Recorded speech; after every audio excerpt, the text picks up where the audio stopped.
Well, hi again, everybody. Welcome to another episode of 100 Yards of Football. This is your SEC weekly preview, where each and every week we're going to go over some of the top games that are taking place in the Southeast Conference. Along with me is Vincent Turner, our host, our founder, our grand poobah. Everything 100 Yards of Football revolves around Vincent. And our co-host also is Juan Daniels, the former Georgia Bulldawg and you're the current scout for the Auburn Tigers right now, and we're so grateful to have you on.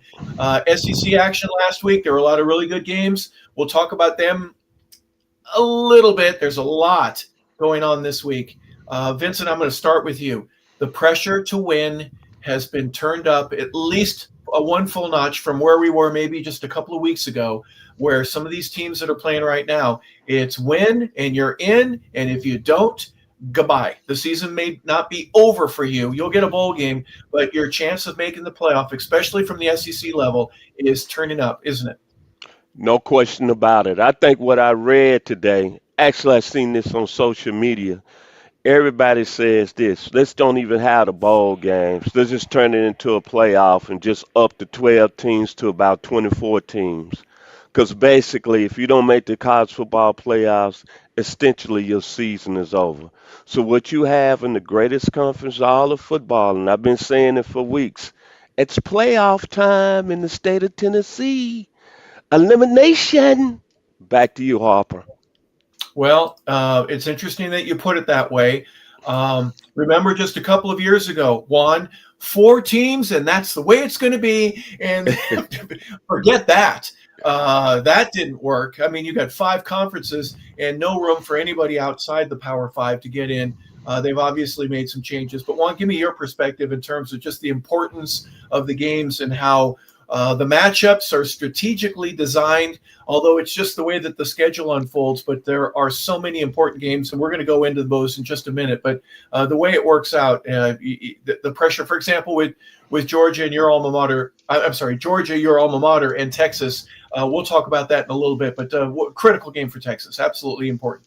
Yeah, I mean, during this time right now, the SEC is still kind of wide open, even though you have a undefeated Texas A&M and an undefeated Alabama in the conference. I mean, everybody is on edge. You look at Vanderbilt last week, they absolutely had to win that game in order to stay alive. And so, again, gone are the days where it was just four teams and that's it. The great thing about this 12-team playoff is any team can have an opportunity to win. Look at Ohio State last year with 2 losses. No one would have thought that would have happened. And in the past, there's no way that they would even had an opportunity to play for a national championship. Yeah, it's just amazing. Well, you mentioned the conference standings. I'm going to look over and say A&M and Alabama, you're right, 6-0. Georgia has played 7 games. They play this week against Texas. This is their last SEC game, right? They'll get their 8th game in. They're 6-1. Ole Miss is 5-1. Vandy is 4-2. Oklahoma is 3-2, and pretty much out is Tennessee 3-3. Missouri 2-3, LSU, Florida 2-4 apiece, Kentucky, et cetera, et cetera. I won't go over the Auburn Tigers. We'll talk about them in just a moment. But the race for the top in the SEC championship game right now, it's A&M and Alabama. Pretty much that's it, right, Vincent? There's no chance for Georgia, even if they get a win. Something else has to happen. No question about it. Look like we're going to have the Aggies coming to Atlanta for the first time in school history. And Alabama, of course, that 2.5-hour drive coming up, from 20 West to 20 East, like they're going to be raiding Mercedes-Benz come December. Again. Yes, again. Like Herb Brooks said in the movie Miracle. Again. Juan, let's just get to the action right now. We're going to start with the 2 idle teams, the ones that have bye weeks. And, coincidentally, it just happens to be Auburn and Vanderbilt. You were in Nashville watching the game that these 2 played one another last week. It goes to overtime. Nail biter, right? Did you hit your wife in the ribs every time they scored a touchdown, or did she hit you equally as hard when Vandy did something? I can't imagine a very exciting game, but not being there. Tell us what your perspective was in being at the game. It was a great atmosphere, and it was funny too because literally probably 4 or 5 minutes before the game, it almost seemed like the stadium was kind of half empty. But when that ball kicked off, I mean, it was full go. That's a late arriving crowd, isn't it? There must be something really important going on outside I because they think don't care so. about watching warm-ups. Yeah, they're probably finishing up some studies, from one of their classes or something like that. But it was electric. The game going back and forth. But hats off to Vandy, what Clark Lee has done, and Diego Pavia is the real deal. And if he's not at least in consideration for going to New York, for the Heisman, then shame on the committee, because he is everything for Vanderbilt. Without him, I mean, they don't survive. But for a guy, again, play after play, time after time, when he needed it, when they needed it, he was able to come through. So it was an awesome atmosphere, awesome game. Auburn's offense finally woke up, and they had a good game. To Vincent's point, if Auburn gives Ashton a little bit of time, he'll be able to perform. And so for him to perform well and pretty much go toe to toe with Pavia was a pretty exciting thing to see. Okay, but we have your perspective before we go to Vincent, and I just let's put your son aside for a moment, and you're watching the other quarterback. I'm not going to call him Baker Mayfield, but he has that kind of toughness. I think you're a little gritty, and everything centers around me. I get it, but I'm not selfish in the way that I run the offense. His distribution to me was magical in the way that he can go deep with the receivers, he can go short with the receivers, he can hit the tight end over the middle, he can dump it off. He has great pocket awareness and his presence on the field, and I think everyone rallies around him in a similar manner to what you would see with Baker Mayfield in Tampa Bay. Am I going out of my line by just saying, is that too much? No, absolutely not. You're 100% right.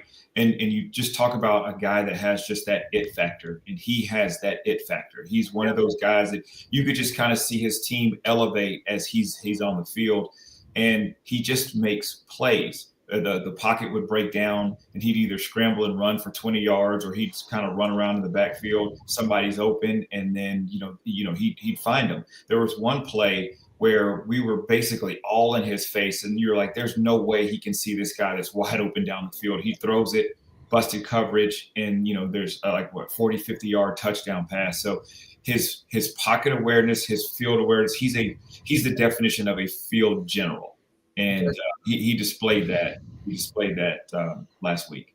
Yeah, at the college level, that's critically important in it. Whatever it is, he's got it, and I recognize that as well. Vincent, I know that you wanted to talk a little bit about Ashton, but before we do, Diego P, as we call him, you've talked about a few guys that deserve a trip to New York on that Heisman Saturday. Has Diego impressed you enough to where you may have to have a fourth or fifth seat? Unfortunately, there's only room for three, but give us your impression, at least what he's done. I thought that Vanderbilt would kind of tail off during the middle portion of the season. They certainly haven't. They do have that one loss to Bama, but everything else has been just roses for them. Well, like I said before we started this show, I think our first show, I remember him what he said at the SEC Media Days here in Atlanta. He said, we both to be here. He said, Vanderbilt is going to challenge for the conference championship, and we both to be on a national scale. See, it's something about big-time players. They play when the moment gets bigger. It's something about this young man that when I saw him at the SEC Media Days, and he said that at a school like Vanderbilt, that's never had history of winning. They were the doormats back in the 70s and 80s. And for him to say that on that level, be honest, I thought he was crazy. Then like you said, Harper, I was following you. I kept waiting for Vanderbilt to drop off. I said, he can't keep this up. Then they beat South Carolina this year. Then the Alabama game. Think about this. He threw 2 picks inside the red zone against Alabama. If he doesn't do that, Vanderbilt is in that football game. Yeah. But I always say this. If you talk the talk and you walk it, Vanderbilt, you at another level. Of course, the young man deserves a seat in New York. But there's one thing I want to tell him right now. Diego, after the game, stay away from Johnny Manziel because I saw you on social media partying down there with him in South Beach. That's the only thing. No question about it. That young man deserves a seat in New York. Yeah. Yeah, but not with a drink with an umbrella in it while you're there. Wait, please wait for Yes, that. sir. All right, Yes, give sir. me Vincent. Give me Ashton's Daniels. Give me Ashton Daniels overview. He had a pretty good game. Now I'm telling you, played well. It was a Well, 45-38 final that goes to overtime. So just to let our fans know a little bit, paying attention to what's going on there. well, Hopper, you've been knowing me for a while, almost going on a good 2 years. We've had some really serious conversations. We became very close, and I tell the truth. I don't hide. I don't try to hide. I don't care. But I said this: Auburn is the best team in the country. What, they 4-6? It just pains me if they would have made it. And this is no disrespect to the War Eagle Nation and no other player out there at Auburn, but if my man Hugh Freeze would have made a quarterback change early in the season, Auburn would be right there, I think, in the mix. We talking about the conference championship.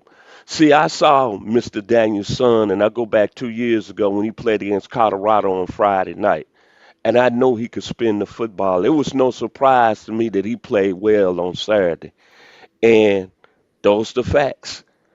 Cam Coleman had over 100 yards. Eric Singleton had over 100 yards. Mr. Daniels had close to 400 yards pass, and they just weren't able to close the door. But to me, that's painful. To me, just think if Auburn would have made that change, how potent that offense would have been. War Eagle. Back to you, Hop. No excuses for the Tigers or for War Eagle Nation, Juan, but you've got 6 top 25 teams on your schedule, and you're 3-0. You lose to Oklahoma, Texas A&M, who, by the way, is number 3 in the country, Georgia, who's number 5 in the country. You lose to Missouri, who was number 16 at the time, and then Vanderbilt, who was number 16 at the time. You got Alabama at the end of the year. I mean, this is a daunting schedule that you guys have had. And I'm not asking you to pick anything apart. I just, in my opinion, if the offensive line were a little bit better. Now, how many of those guys are coming back for next year? Is there going to be a solid group that, hey, they went through it, they were young and inexperienced? They're going to be so much better next year. You just wait and see. I think there's going to be 3 out of 5 of those guys that are going to be coming back. You take a look at, what would it look like if we would have had a quarterback change and maybe a different play caller. To Vince's point, there's a good chance that we'd be in the mix. But you know what? Even without all of that, we were in those games, and it's just a matter of making over hump and then closing those out. So from a cultural standpoint, that's what they need to build towards, is closing those games out. If you go to overtime or 2 overtime games, Vanderbilt, Missouri, you got to close those games out. Texas A&M, you're down, by 6 points. You have the ball with 2 minutes left to go in the game. You got to close it out. Same with Oklahoma. So you got to learn to win, and you got to stay winning when the opportunity it presents itself in each and every game. And it's so close. The competitive nature of this is amazing. All right, let's talk about this upcoming Saturday at 12 o'clock on ESPN. You got South Carolina. They're 3-6. They're going against the undefeated and 6-0 in the conference. They're 9-0 overall. Texas A&M Aggies. I think Texas A&M have one of the easiest paths to get to the playoff. University of Texas San Antonio, Notre Dame, right? They beat Notre Dame earlier in the year, and that's one of the 2 losses that the Irish had. Your Auburn Tigers, Mississippi State, Florida, Arkansas, LSU, Missouri, USC, South Carolina, that's this game. And then Samford and Texas. So really only 2 ranked opponents, well, 3 throughout the course of the year. And in the SEC alone, there's 6 teams. So very easy path. Juan, I'll start with you. What do you think about this game? And what does South Carolina have to do to pull some sort of an upset there in Texas? I tell you what, I mean, you talk about another team that's just been very close, and that's South Carolina. They had an opportunity to upset Alabama and then just didn't finish it. So right now, South Carolina is just kind of playing for pride, which, that can be a scary, scary situation, especially for this Texas A&M team. This is a trap game. I don't think that Texas A&M is going to fall for it. I don't think that they're going to stumble. But again, let them, they should know that they're going to get South Carolina's best shot. Vincent, your thoughts here. Again, 9-0 going against 3-6. On paper, it doesn't look like a matchup, but South Carolina can play. And they've had some close games. They've had some tough losses. But I'm I know you're impressed with the Gamecocks, even though they're 1-6 in the SEC. I think they're a better team than what they're showing right now. There's no question about it. I just think it's unfortunate. They've had so many problems in their offensive line, a lot of injuries. The offensive line coach got fired. What I think about the fourth, fifth game of the season, they bye week, they fired offensive coordinator Mike Shula. I think Shane Beamer's not kind of feeling the pressure of being 3-6, but I keep saying this. They lost a lot of outstanding talent on the defensive side of the ball. They went to the in an NFL draft and they just haven't replaced it. And Lenoir Sellers, as much as he's tried to play well, he's played with injuries.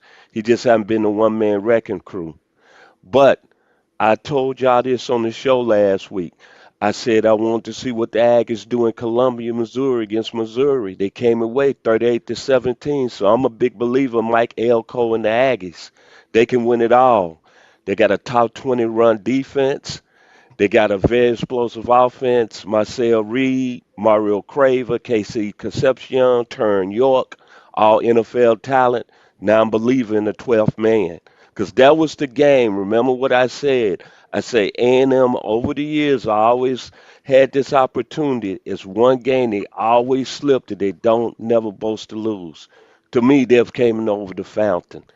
Go Aggies. Back to you, Hawk.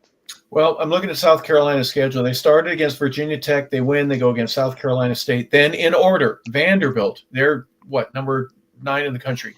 Missouri, Kentucky, LSU, Oklahoma, Alabama, Ole Miss, Texas A&M. Then they get a break. They go against the Sun Belt team called Coastal Carolina. They'll play them next week, and then their final game, obviously, with their regional rival, and that is the Clemson Tigers.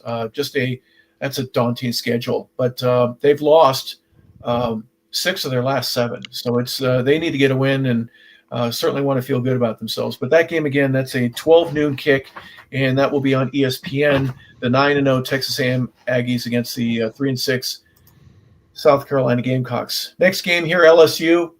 Pretty much we've known that it's going to be a tough road for them. They have lost 4 of their last 5 after a 4-0 start, Vincent. LSU goes against your alma mater, the Arkansas Razorbacks. Pig Sooie is 2-7. They started 2-0. They've lost 7 in a row. So both these teams really want to get themselves a win.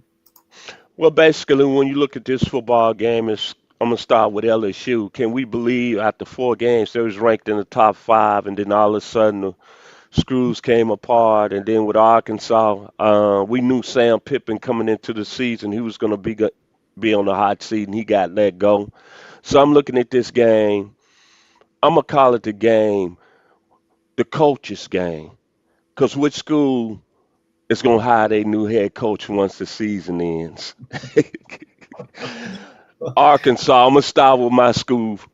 Lost to Mississippi State 38-35. Tylen Green, who's played good football. That's what's so really frustrating with Arkansas. He's been a real good quarterback this season. A lot of NFL scouts are starting to rate him pretty high, like a 3rd or 4th round pick. Mike Washington has been a good running back for the Hogs.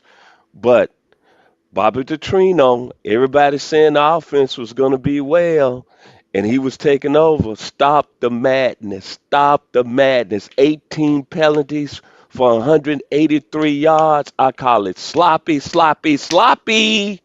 So Pig Sooie, I'm just looking who's going to be the next head coach. And with LSU, I'm going to leave it with Juan and give it back to you, Hawk. To the LSU Nation, go on and pay Brian Kelly his money. Because right now, y'all really starting to look like buffoons in the media. And I'm going to give it back to you, Hawk. All right, Juan, your figure or 2 on this matchup here in these 2 teams. Just right now, both of these teams are playing for pride. This will be an interesting matchup because of how high-powered Arkansas's offense is, as well as how great LSU's defense is. So the tale is going to be can Arkansas stop LSU? Can LSU score? It'll be interesting. I think this is going to be a low-scoring game, and if that's a low-scoring game, that actually kind of favors Arkansas, because I think that they'll probably be able to pull out 1 or 2 more drives to get them points to actually pull out this upset. Yeah, both teams have talent all over the field, and LSU just, like I said, fall apart the seams. They're 5-4 right now, and losing 4 out of the last 5. So that game is a 12:45 start on the SEC network. Next one we're going to look at here. This one, for all the history of college football, is one that should be for the ages. I just struggle with Oklahoma. Last year they were nowhere to be found, and this year it's like every time that they get within that, we're going to be in the top 10, maybe in the top 5. They lose to Texas there in the Red River rivalry. I want to make sure I say that correctly. And then 2 weeks later, they lose to Ole Miss. They're still a very good football team. They had to play Michigan, Auburn, Texas, South Carolina, Ole Miss, Tennessee, Alabama. They still on their schedule have Missouri, and then they finish against LSU. Juan, I'll start with you. What a great thing that would happen if somehow or another Oklahoma is able to figure out Alabama and pull out an upset there in Tuscaloosa. Very, very interesting game. One of the things that I noticed last week is when Alabama played LSU, LSU it was 20-9. So I think that Oklahoma defensively is a lot better than what LSU has, and then of course offensively they have John Mateer, who should be fully healthy, and they also had a bye week, so they're had some extra preparation for their. Look for I think possibly a high scoring game, but also too I think that Oklahoma may pull this one out. Okay, I tried to bait you by saying the word upset before I asked the question. Yeah. You didn't give it to me. You didn't take the bait. So this is not your upset of the week. Okay, That's okay. It's okay. They're the real deal, Vincent, especially obviously coming off that loss to Florida State at the beginning of the year. They've been all serious. It's almost as if Nick Saban is in the room every day. They do their business. They take care of it, and they are playing well. I don't see any reason why they should lose to Oklahoma. It's just another obstacle in the way for them. Am I correct there with Crimson Tide? Well, there's no question about it. You think about when they lost the opening game of the season, had Caleb DeBoer was going to get run out of town. A lot of people saying the young man from Martin, Tennessee wasn't the answer. They had the keys in the car and the ignition already going with an Apple and a roadmap. They had it ready for him, right? They were ready. Forget the buyout. Just go. We don't want anything to do with you losing to Florida State. And what's happened since? And the young man, like I said, from Martin, Tennessee, changed everything. I haven't seen a quarterback, probably in my lifetime, that's played this well at a big-time program that's came out of nowhere with so much pressure on him. Think about that. So much pressure in the schedule they had, in the wins that they ran off. 2,400 yards, 21 touchdowns, 2 INTs. If he has a game that he's been having over the last few weeks, in my opinion, he wins the Heisman, Mr. Ty Simpson. And think about the motivation of Roll Tide. They lost to Oklahoma at this time of the year, and that knocked them out of the college football playoffs. And they didn't play that well against the Oklahoma team that wasn't that good last year. So there's a lot of motivation. And don't think them players that was on that team last year hasn't forgotten that. But however, I got to kind of agree with Juan. This is a different Oklahoma team. John McTeer is not Jackson Arnold. And one thing, he's gotten healthy now. And one thing that's going to be very critical to me in this football game, Ty Simpson has played against some great talented defenses this year. But this Oklahoma defense, they special. 34 sacks. They've only allowed 127 points. And what's the young man's name? Mason Thomas out of Miami is a player. This is going to be a real good football game. And like I say, Ty Simpson, this is going to be a huge challenge. Leonard Skinner, back to you, Harper.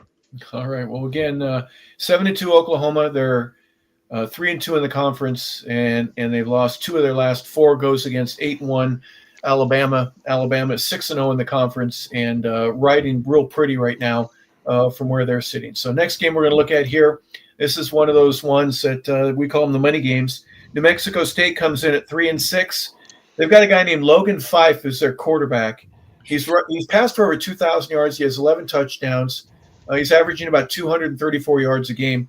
They're in the lower end in terms of scoring. They scored about 21 points a game. That's 112. Their defense is 77's kind of middle of the road. Tennessee, they've got New Mexico State, Florida, and Vandy.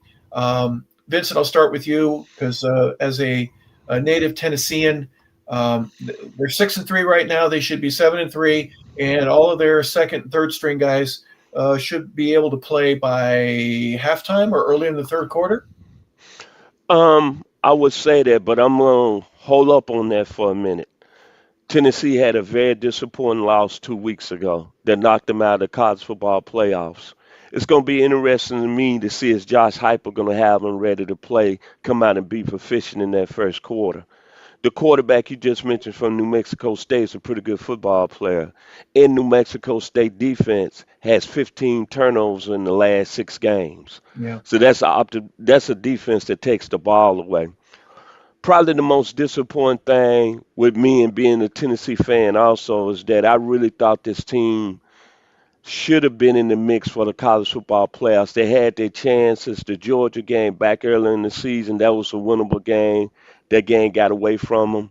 Winning to Alabama was in that game in the first half. That got away from them. The Oklahoma game, they had so many chances to really outplayed Oklahoma in the first half. But it just wasn't going to happen, and a lot of faithful at the Big Orange Nation was very upset after that football game. And I guess when you look at a team, I'm talking about the University of Tennessee, that's got a 2,700-yard passer, a 700-yard rusher. You got 3 receivers. One has got 808 yards. The second one has got 703 yards. The other one's got 638. You kind of disappointed as a fan. But you had your opportunity. So looking at this football game, I wouldn't say this going to be an easy win.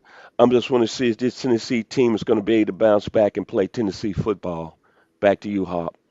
One, it's called a money game because New Mexico State's going to get a nice little check for going out there, but they're going to play hard. Don't get me wrong. But 3-6 that's not very impressive right now. This is not going to be an upset game. It's just basically, does Tennessee focus? Do they concentrate? Do they get their work done? Yeah, it's more of a stat game right now. You mentioned Vincent, 2,700 yards. This is the opportunity for Joey Aguilar to get over 3,000 yards, and I think that you may end up having a 1,000-yard receiver. So they're going to get their stats, and to your point, Harp, they're going to be done by halftime or maybe mid-third quarter, so other people can get their plays. Another opportunity to also work on some things because they do have a big-time matchup at the end of the year versus Vanderbilt, and they want Vanderbilt to be in the same boat as they are with SEC losses. Yeah, well, they want to knock them out if they have any chance at all for a spot in the playoff. Next game we're going to look at here. When I saw Tennessee Tech playing at Kentucky, just like the previous game, I'm thinking, okay, well, whatever. Let me say just one little thing about Tennessee Tech. They're 10-0. They average 45 points a game. Kikoa Vesperas is their quarterback. He's got 2,100 yards, 22 touchdowns, 4 interceptions. Little kid from Eatonton, Washington, is tearing it up right now. So for a smaller, lower-level school to go to Kentucky, this would be a Super Bowl come true. So, Juan, I'm going to start with you. I'm not saying there's an upset, but can you imagine if it's 14-10, how many people at Tennessee Tech are going to be taking pictures of the scoreboard, just saying whether it's the first, second, or third quarter, we're there, we're against a Power 5 conference school, and we can run with them for a little while. Yeah, I think the only 14-10 you're going to get is when they have their first commercial break, from the time standpoint rolling down. Yeah. I think Kentucky absolutely blasts Tennessee Tech. Kentucky's been playing very well as of late. Completely shut down Auburn, completely shut down Florida. I mean, absolutely just destroyed Florida last week. They're playing for some pride right now. They, in their minds, have a bowl, on their mind. If they go and they beat upset of Tennessee and upset of Vanderbilt, which they have that on their mind, they're 6-6 and they have a bowl game. And, that's just another thing for Stoops to say, hey, maybe I am the person that needs to be here, but this is a stepping stone right here to get them closer to a bowl game. Well, they're 4-5 right now, Vincent, and they've lost 5 of their last 6. They beat Auburn and then Florida, but they're averaging 24 points a game. They give up 24 points a game. Those are both middle of the pack, maybe in the lower portion of that. Your thoughts here on this one? I gotta kind of agree with Mr. Juan Daniels. Kentucky is going to be playing for a bowl game. Think about their season. They had Texas on the ropes. Should have won that football game in overtime. Played kind of head to head with Tennessee for almost what 3 quarters.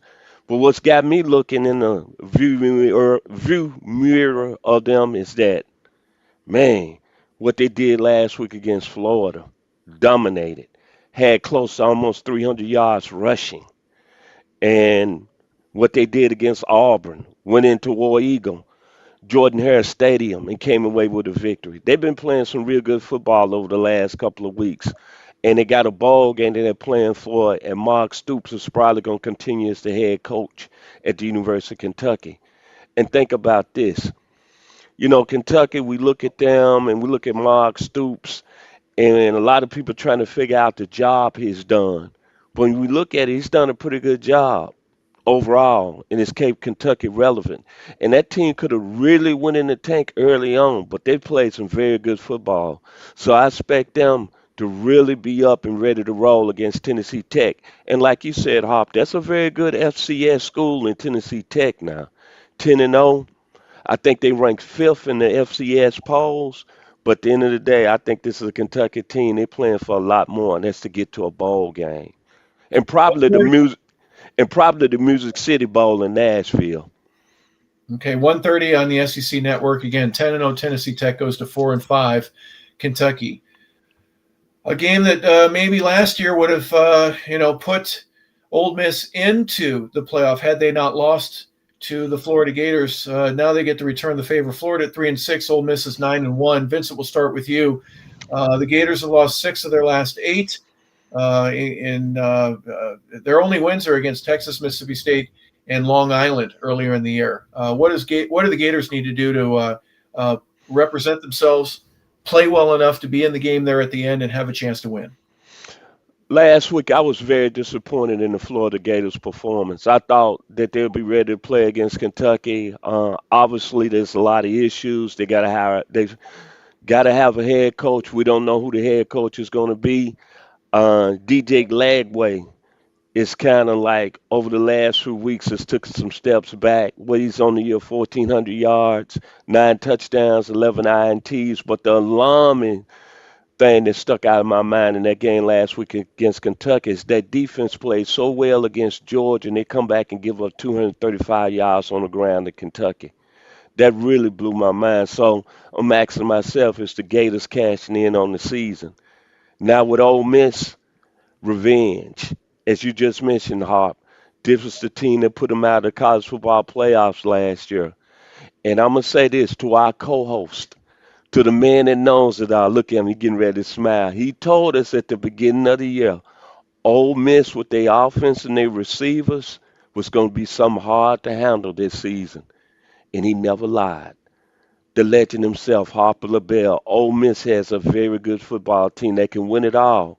And they got the hottest coach in America right now. His name is Lane Kiffin. He's been mentioned as with the New York Giants, the LSU Tigers, the Auburn Tigers, the Florida Gators. His life is at another level right now. I wish I was him. I'm just going to be honest with you. Back to you, Harp. Well, I was impressed with the deep crossing routes, the wide receivers, the tight end, everybody a part of that program. Their passing game is on par with anybody else that's out there. So, Juan, I want your impression on that. 2 questions. And then the other would be, do you think that Lane Kiffin is as hot as Vincent just says it is? Because I know he takes his shirt off a lot. Is that a hot thing for you to get to look at? Yeah, again, those crossing routes, just the offense just in general is just dynamic. And there's nothing more exciting than to see Lane Kiffin running down the sidelines, throwing up his play sheet. That's pretty cool. Taking Lane, the visor and tossing that when he gets really upset. Okay, exactly. Yeah, but Lane Kiffin right now is he's the talk of the town. You go into this game, Florida is going to be playing hard, but they're playing probably for an audition to say, hey, Lane, when you come over here and take this job as a Florida Gator, please keep me, when you actually come over here. This is going to be a runaway. Juan, I'm going to interrupt you real quick. would Lane Kiffin even consider it? Because that to me would be a step down right now. It's a step down. It would be. I think it would be a step down. But think about it. When he came to Ole Miss, it was kind of a step down from where he where he was before. But again, just that money. Florida's got money from a recruiting. It's a lot easier to recruit Florida, Alabama, and Georgia than it is, I would say, possibly Mississippi. Sure. So he's going to have the talent. You're going to get people all over the place wanting to play for Lane Kiffin. I mean, if he can do it at Ole Miss, he can definitely do it at Florida. Yeah, I agree with that. Absolutely. I just think he is going to be more of pick the litter. He's not going to take the job because it's a step up for him or a step down in a way that he might have 5 years ago. I think he's really earned the spot and proven that with the right coaches around him, he can pick the school that he wants to go to or the team, whether that be in the National Football League. I don't know if he really would want to leave for that. I just don't know. But time will tell. Anyway, so this game again, Florida at 3-6, Ole Miss, they're so good. I'm telling you, folks, they are a very good football team. They're ranked number 7 in the country. Next game we're going to look at, this is a big one now. Juan, I'm going to start with you because this is your Bulldogs. It's 7:30, ABC, nationally televised. If Texas wins, they still have a chance. If they don't, I'm saying bye-bye. I'm giving the Rose Queen wave, like what she get, on January 1st. They are 7-2 right now. They're 4-1 in the conference. They've lost to Ohio State and to Florida. They've beaten Oklahoma, Kentucky, Mississippi State, Vanderbilt, and if they get away with beating Georgia before they have A&M at the end of the year, completely different. But the Bulldogs, they're 8-1. They played hard last week against Mississippi State. I think they said this was a tune-up game, and Kirby has them ready to roll. What say you? This is going to be a battle of Texas's defense versus Georgia's offense. If Texas can hold Georgia with the running game and even the passing game, getting pressure on Gunnar Stockton, they're going to have a really, really good chance of possibly pulling the upset on this game right here. I just don't, for whatever reason, feel like Arch Manning is going to take that next step against this good Georgia team. For him to go in there and then play in Sanford Stadium, it's going to be loud. It's going to be absolutely insane. He did get in, in the game last year, did not do very well. So, and I just kind of see that kind of, that thing kind of happening again. But if they can just muster up just maybe a couple of turnovers or just keep the game close, they may have an opportunity to win at the end with a field goal. Before I go to Vincent, give me your perspective as a former player there, how savvy the fans are. Not just the student section, but the fans will also know this is Texas. We owe them. Yeah. I mean, here's one thing about just going in there. They have a lot of pride. And you can best believe when they got beat by Alabama at home, that hurt worse than anything that you could ever imagine. So they're going to show up. They're going to show out. They're going to make sure that Arch Manning and that entire team is rattled. So that's going to be a 12th man situation when they go to Sanford Stadium. Vincent, I'm going to call them the get her done boys because Gunnar Stockton is right over 2,000 yards. He's not leading any way, shape, or form in terms of not even the conference but the nation. But 15 touchdowns, that's good enough to get her done. Nate Frazier has 575 yards. That's not impressive in terms of the leading rushers in college football right now, or close to double that number. He's only got 3 touchdowns, but he gets her done. And then Zachariah Branch is the leading receiver. He's got 500 yards. There's guys that have double that as well, 3 touchdowns, but they're getting it done. They score 33 points a game. They only give up 19.8, so they're in the top 20 or at least 25. Tell me what Georgia needs to do. If they just play well, I think they should romp. If they play really well, right, and show the rest of the nation, this is what we've been waiting to get to all year. We're finally in 5th gear. We've been in 2nd and 3rd for most of the season. Is there anything that what I'm saying that resonates with you? Everything you just said hit it right on the nail. I mean, walking around here in the state of Georgia and being in the metro Atlanta area, there's a lot of Georgia fans that walk around here with their chest stuck out, and they got a right to. When you hire a head coach, You want to always say, especially from these big time programs, can this coach come in and lead us to a level of excellence, a level of champion? Kirby Smart has done that at another level. There's no better program in the country right now that's at a level like Georgia. I'm sorry. I'm even putting them up there above Ohio State. And Kirby Smart is the best coach in the country. Think about this. There were so many questions about Georgia coming into the season. Start at the quarterback position, Gunnar Stockton. We didn't really know whether or not he was going to be the man.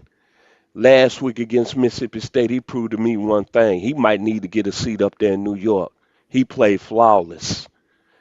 The offensive line is Georgia bred. And what they do last week against Mississippi State, because a lot of people going into their game said Mississippi State might have a chance for upset. Man, there were cowbells being rung all over the country saying this is our time. Thank you. No, And what 41-21 says no, it's not even close to being your time. 305 yards on the ground. And then Nate Frazier, since we bring up the Alabama game, remember he had that key fumble in that game that changed the kind of the momentum of that football game. Was in the doghouse for like maybe a week or two. Where he showed you out of your city of LA, Hollywood, 12 carries, 186 yards, 15 yards a pop. Defensively, a young man from where your area at, Mr. Hopper LaBelle and Juan Daniels, KJ Bolden might be the best safety I've seen played at Georgia. I'm talking about even all the way back to Jake Scott. And CJ Allen, he's going to be the next great linebacker that's going to come out of Georgia that's going to go into the NFL. What I'm saying is this. Georgia is starting to play their best football. And right now, in my mind, they're a serious team that can win it all.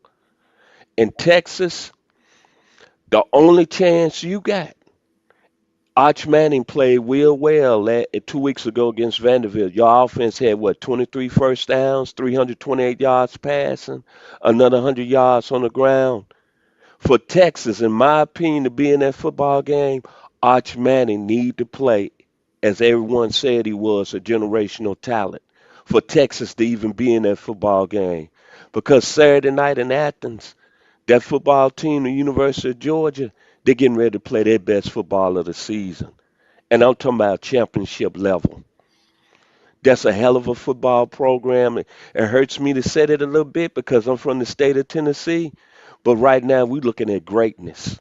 And we're looking at Kirby Smart up there in the arena of a Nick Saban, a Bill Bryant, a John McKay. I'm just going to put it out there. That young man has done an outstanding job with that program, man. And Georgia playing on Saturday nights in Athens, it's a lot of things got to go well for Texas to win that football game. But the most important thing, Arch Manning has to play well. If not, they're going to get run off the field, in my opinion. Back to you, Hart. Juan, there was a lot there. Give me your secondary comment. I saw you nodding and leaning forward. I figure there's more that you want to. No, I just, I agree with everything that Vincent said. It's going to be a wild, crazy atmosphere. If this one right here, it's up to Arch. What can Arch do? Can Arch help and get them over the hump? If not, it's going to be a long, long night for Texas and Athens.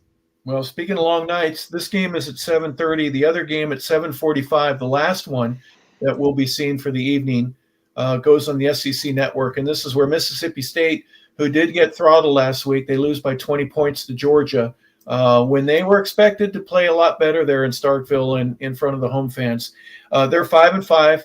They've lost 5 of their last 6. They lost to Tennessee, A&M, Florida, Texas, Georgia. Their only win in that stretch is against Arkansas, and they're going against Missouri Tigers. Missouri 6-3.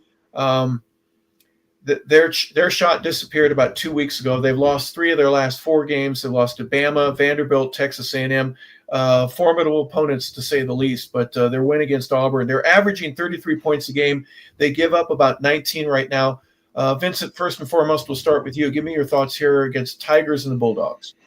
Right quick, last week, Mississippi State, as you just mentioned, Mr. Hopper LaBelle, the Cowbells, even myself, I thought Mississippi State had a chance to even be competitive in that Georgia game.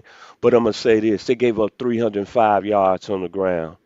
Now they playing Missouri, Even though Missouri lost to Texas A&M last week, 38-17, but Missouri had two running backs that went over 100 yards. Jamal Roberts and Armand Hardy both went over 100 yards.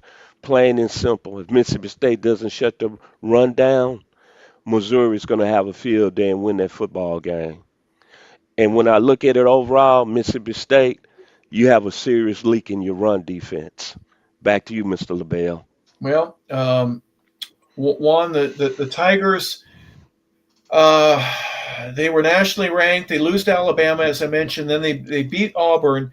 But I think that Vanderbilt game was the one that really goes, there's a hole that we can't plug. Because then A&M, they've got Oklahoma, and then they finish against Arkansas. They're bowl eligible. We get that. But there are some, we were so close. If I'm a Tiger fan, we had a chance here with 3 weeks to go. But it's disappeared right before their very eyes. Yeah, and it's tough too because again, running through this SEC schedule, there weren't really any dog teams. And anybody could have pulled an upset at any point in time. But I think this was one of the ones that you called out earlier, Harper, that said that you know what they're starting off great, but then they may end up falling apart. Just kind of in the season, and this has actually come to fruition. And but I see them pulling this game out against Mississippi State. Mississippi State, their run defense is not very good. I just see this as a ground and pound for Missouri. They don't even really have to put the ball in the air very much, and I see them coming away with a victory against Mississippi State. And having an opportunity to have a respectable bowl game. Yeah, right, and a reward for those guys that and all the hard work that they had. They get a couple of days to enjoy a vacation-like atmosphere as far as football is concerned, to where you get to go to another city and you get some gear, right, and a couple of bucks, and then hopefully have a great time. Guys, as we close, the Tennessee, Missouri, LSU, Florida, I'll throw Auburn in there, maybe the South Carolina, teams that had a chance earlier in the year that have just slowly but surely showed that they just can't compete at the same level with the upper tier guys. They're close, but they'd probably be winning most any other conference if they were in the Big 12, for example, or the ACC.